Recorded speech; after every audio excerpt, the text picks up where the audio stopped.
All right, ladies, welcome to your podcast, your test review podcast for your test tomorrow on chapter 16 and 17. We're in the Roman Empire in the West. This is early medieval art, and then I'll also be covering the Romanesque period. So the time period is roughly the 5th through 11th centuries. And let's take a look at our map quickly. We're in the western half of Europe, mainly in Scotland, Ireland, England, parts of France, Germany, and Spain. We also talked about the Vikings, who are primarily in Scandinavia and Norway. So let's go to our little slide here to kind of sum up the different groups of people we're going to be studying. We began with the Hiberno-Saxons, who are mainly in the British Isles. We studied the Vikings, who are in Norway and Scandinavia. And then we get into Carolingian and Etonian art, which are in France and Germany. And remember that those time periods are named after the rulers during that time. Charlemagne and Otto III. So we're in the Middle Ages. We talked about why it's given this name, the Dark Ages. How scholars originally thought that the art that was created during this time was crude and uncivilized, and we know today that that is just simply not true.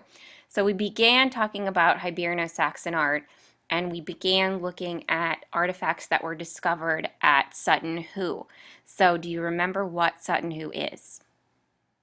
Hopefully you remember that it was a shipwreck, and we looked at lots of beautiful jewelry. We looked at the purse cover, and we looked at these fibulas that are covered in cloisonne. Remember that word, cloisonne? We also saw that in the Byzantine period, which referred to architecture. Here it refers to that metal inlay that is filled with enamel, colored enamel. So you can see that here in the fish motif that's going on.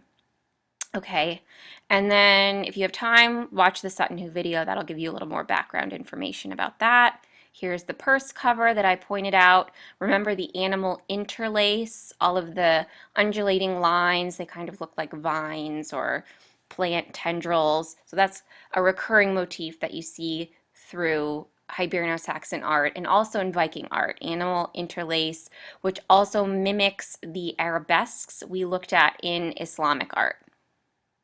We also looked at a lot of illuminated books, and we had a lot of terms associated with illuminated books. You have folio and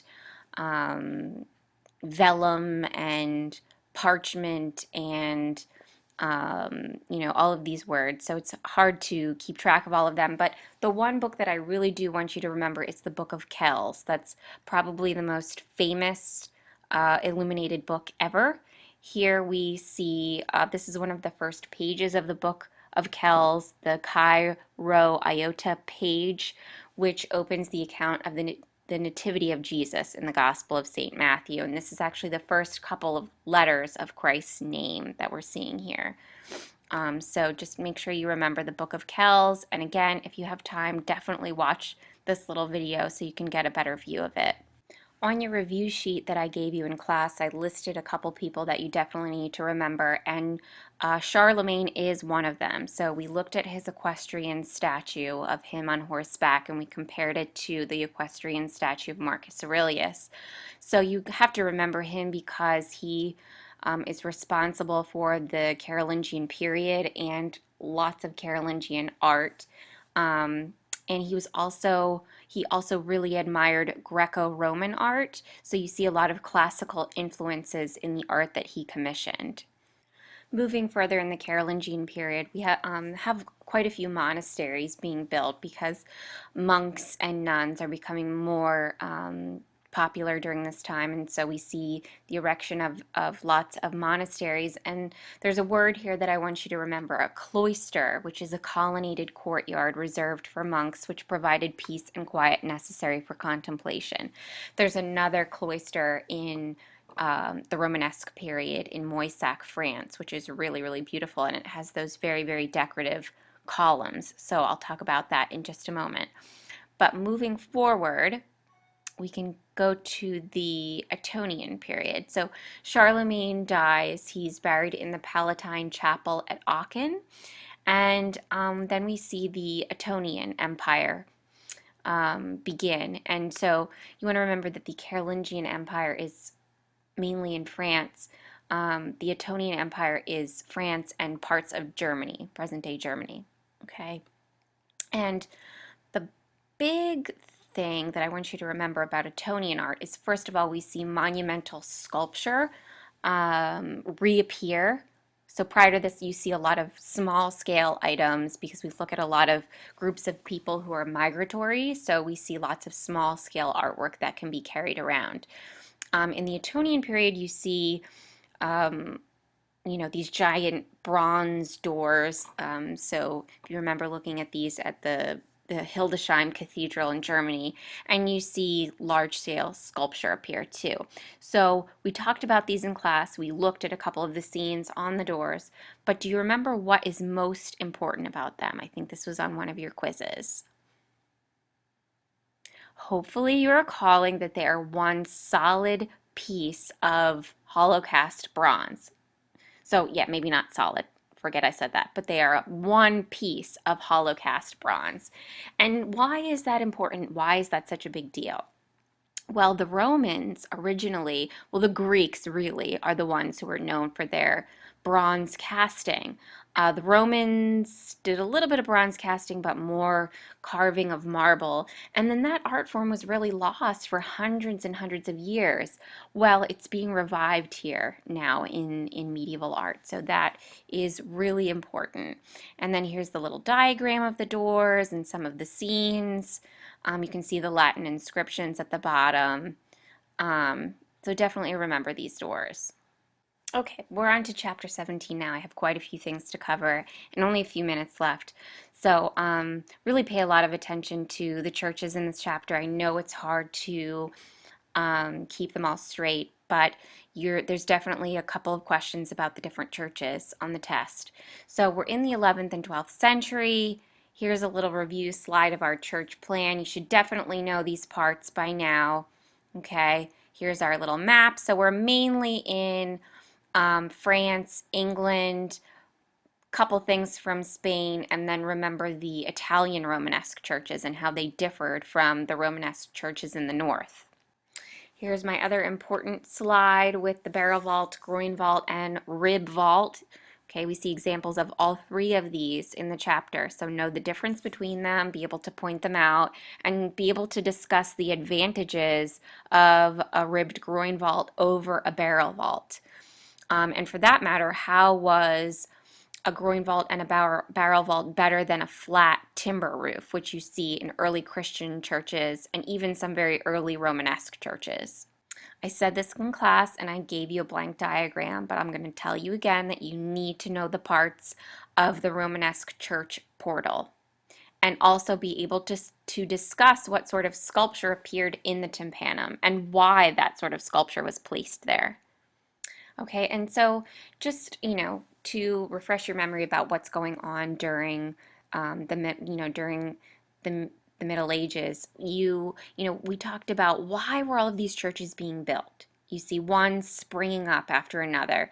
Why were they being built? Well, the answer is for pilgrims. Okay, so people are going on religious pilgrimages for many reasons, to renew their faith, to ask for favors from God, to ask for forgiveness for sins committed, all different reasons, but they're making this religious journey and visiting these large cathedrals. So we looked at some changes in the plans of the cathedrals that were made to accommodate the pilgrims. One of those things was the ambulatory, which allowed them to walk around the altar and without going, through the nave, which only clergy would have been allowed in that area of the church. Another impetus for the building of all of these churches is monks and nuns who are also becoming more popular during this time. They're also responsible for a lot of the illuminated books that we looked at in both of these chapters. We talked briefly about different orders of monks. We talked about the Cluniac order and the Citeaux order, also known as the white monks, because they wore the un, the unbleached white habits. We also looked at one of the churches that is built by these white monks. It's Notre Dame in Fontenay, France, so not the famous Notre Dame in Paris. So their building style is very austere, very simple. Okay, so we're looking at the interior through the nave here. You see it has only one elevation, no clerestory, no decoration of any kind, very plain columns. There's no decorative column capitals, and you just have just a little bit of light at the end of the church filtering in, but very, very simple design. And that's what they were all about. They really rejected anything lavish. So quickly wanted to go back to Saint Etienne in France. So this is one of the early Romanesque churches we looked at. It's a lot different from the later churches we looked at, mainly because of this very flat timber roof. So just make note that this is one of the few churches in medieval art that has the timber roof. Also, briefly, just back to Italian Romanesque churches, we pointed out a lot of differences between Italian Romanesque and then Northern Romanesque cathedrals. So just to sum it up, we talked about the use of the dome, the exterior decoration. Look at all of the tracery. You can get a zoomed up view here of the portrait busts and just a lot of lavish decoration here. We also looked at the Florence baptistry that has this marble incrustation that is only found in Italian Romanesque cathedrals. They also have a much lower elevation than any northern Romanesque cathedral that you would see. So just remember those differences. And here is that cloister that I was talking about earlier. This is from the monastery in Moissac, France, with the very beautiful historiated capitals. I want you to remember that word too. So if you go through, you can see that they're all intricately carved. You have some of them have double columns, but they have all sorts of things carved on them. Some of them have figures, some of them have monstrous creatures like griffins and things like that. But remember this word, historiated capitals and cloister. You need to know those words. And so just to wrap it up, girls, I'm going to end with this slide. You need to know how to compare Romanesque churches to Byzantine churches.